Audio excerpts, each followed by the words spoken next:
ரொம்ப சந்தோஷம் மறுபடியும் உங்களை எல்லாரையும் சந்திக்கிறதுல. இந்த படத்தில் ஒருத்தராக சொல்லணுன்னா கிட்டத்தட்ட போய்டும் லிஸ்ட்டு பெருசான்னு நினைக்கிறேன். ஏன்னா எல்லா இடத்துலையும் கலை வந்து சொல்லிட்டு இருந்தாங்க. நாங்கள் ஒரு ப்ரொமோஷனாக போகும்போது அன்ரிசர்வ் ட்ரெயினில் உட்கார்ற மாதிரியே சீட்டு போட்டு வச்சுருப்பாங்க எங்களுக்கு. இடமே பத்தாம தான் இன்டர்வியூ கொடுத்துட்ருப்போம். இப்போ கூட இன்னைக்கு காலையில் வந்து கிட்டத்தட்ட நெருக்கடியாக ஒரு இடத்துல ஒரு சோஃபாவில் 10 பேர் உட்காந்துருந்தோம்.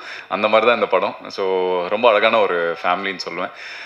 சில படங்கள் வந்து அது மாதிரி அமையும். நல்ல ஃபேமிலியாக சந்தோஷமாக இப்போ வரைக்குமே எந்த ஒரு கசப்பான ஒரு உணர்வும் இல்லாமல் கடைசியாக ஒரு நல்ல ஒரு மெமரியோடு போவோம் இல்லையா? ஸோ கண்டிப்பாக சசி சார் சொன்ன மாதிரி இது இந்த படத்தோட முடிய போகிறதில்ல. மேபி நம்ம பார்ட் 2ன்ற பேரில் இன்னொரு 4ஆம் கண் 5ஆம் கண் 6ஆம் கண்ணுன்னு போகலான்னு நினைக்கிறேன்.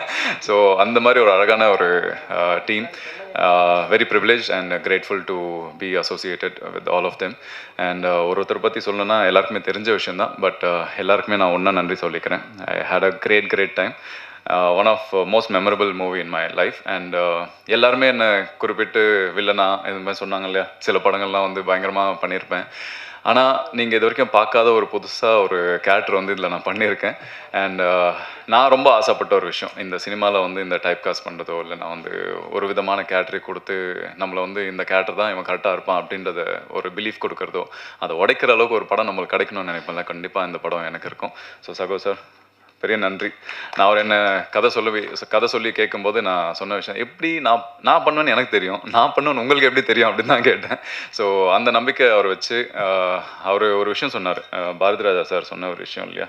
ஸோ எல்லா நடிகனும் அழுகுறான் சிரிக்கிறான், அது மாதிரி எல்லாமே அவனால் பண்ண முடியும் இல்லையா. ஸோ அவனை பண்ண வைக்கிறது நம்மளோட பொறுப்பு அப்படின்னாரு. So beautifully describe. ஸோ இந்த மாதிரி எல்லா டைரக்டர்ஸும் ஒரு படத்துலையும் ஒவ்வொரு விதமான கேரக்டர் கொடுத்தீங்கன்னா ரொம்ப சந்தோஷமாக இருப்பேன். ஸோ ரொம்ப அழகான அனுபவம். இந்த படம் பார்த்தீங்கன்னா இன்னைக்கு காலையில் வந்து ஒரு டிஸ்கஷன் மாதிரி ஒரு இன்டர்வியூ போச்சு. அதில் ஒரு அழகான ஒரு பிரதிபலிப்பு. இதில் நீங்கள் கடைசியில் வந்து நீங்கள் வந்து ஒரு இது கிளைமேக்ஸ் கொடுப்பீங்க, பதில் கொடுப்பீங்க, அது ரெண்டாவது விஷயம்.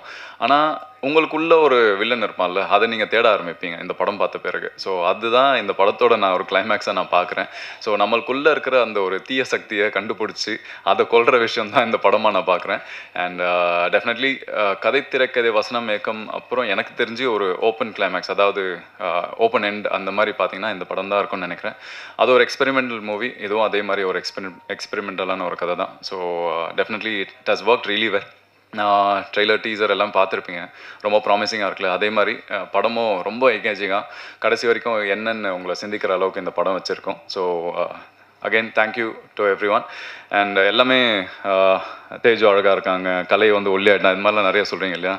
ரொம்ப அழகாக ஸ்மார்ட்டாக ஹீரோ மாதிரி இருக்கிற எங்கள் ப்ரொடியூசர் சாருக்கு ரொம்ப நன்றி. Thank you Sasi sir. Sasi sir எப்படின்னா இண்டஸ்ட்ரியில் எப்பயுமே ஒரு அண்ணன் அப்பா ஏதோ ஒரு காட்ஃபாதர் ஒரு நம்ம தேடுவோம் இல்லையா.